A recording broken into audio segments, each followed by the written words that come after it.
Hi, this is Judy at Judy in the Kitchen.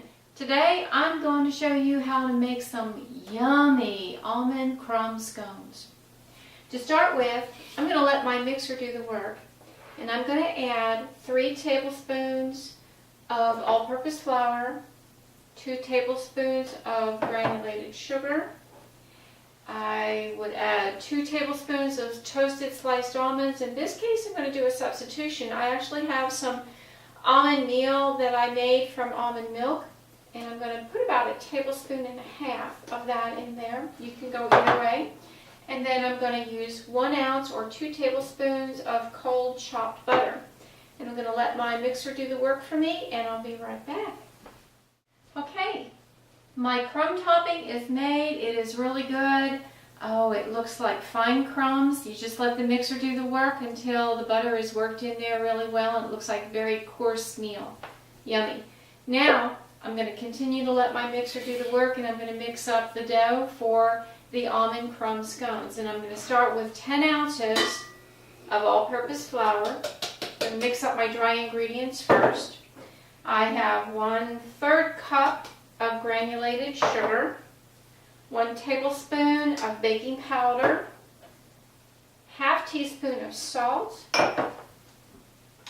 and I'm just going to combine these in my mixing bowl. In the meantime, my oven has been preheated to 400 degrees. The rack is in the middle of the oven, and I have a pan ready to go with parchment paper on it. You could also just grease a baking sheet. Now, I have 3 ounces or 6 tablespoons of sliced butter here, and I'm going to work that in with my mixer. Be right back. My dry ingredients are all combined, and the butter has been worked in with the mixer. I love using the mixer because it just makes it so much easier. Now, I also need to incorporate 1/2 cup of toasted sliced almonds. Today I'm going to be using some toasted almond meal that I happen to have on hand. So we're going to add that to the mixer, and I'm just going to allow the mixer to work that in. If you wanted to, at the end, you could knead that in as well rather than this, but with almonds, the mixer is not going to damage them so much. It's okay if it breaks them up a little bit. So I'm going to let the mixer do the work.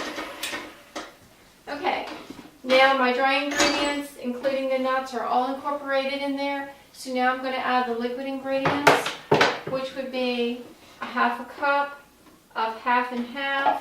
You could also take yogurt and mix it with a little bit of milk to liquefy it, and that's actually what I've done here. 1 beaten egg, and you want to add 1 teaspoon of almond extract,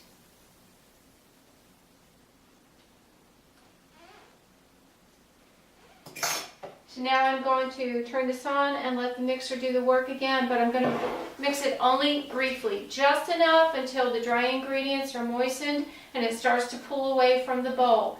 You don't want to overbeat them here.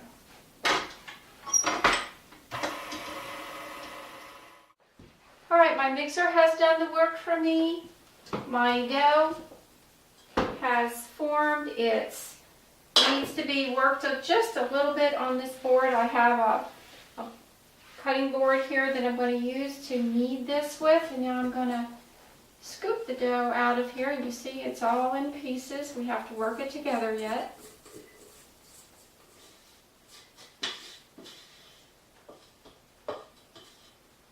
Okay, now we're going to knead it just a little bit. You don't want to overwork this dough, because if you do, then your scones are going to be tough. And you also don't want to work a whole lot of flour into it either. But you want to have just enough so it's going to bind together. So I'm going to kind of squeeze it and work it together and fold it just a little bit. Not a whole lot, just till it binds together.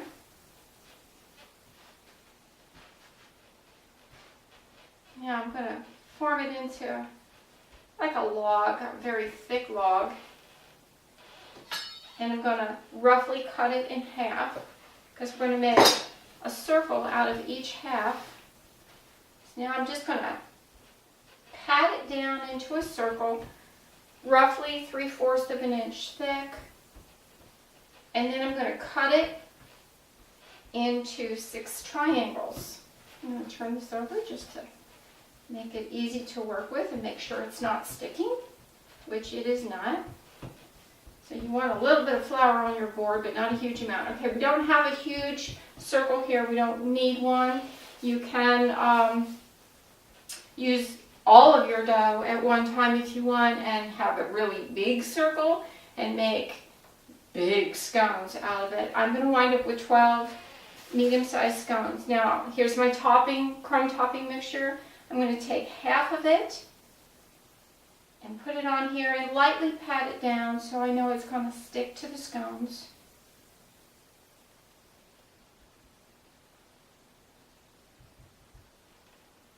And then we're going to cut this into 6 triangles with this big knife that I've got here. They're going to look kind of small, but there's a lot of baking powder in there. And so they're going to expand and really be a pretty good size by the time you get done.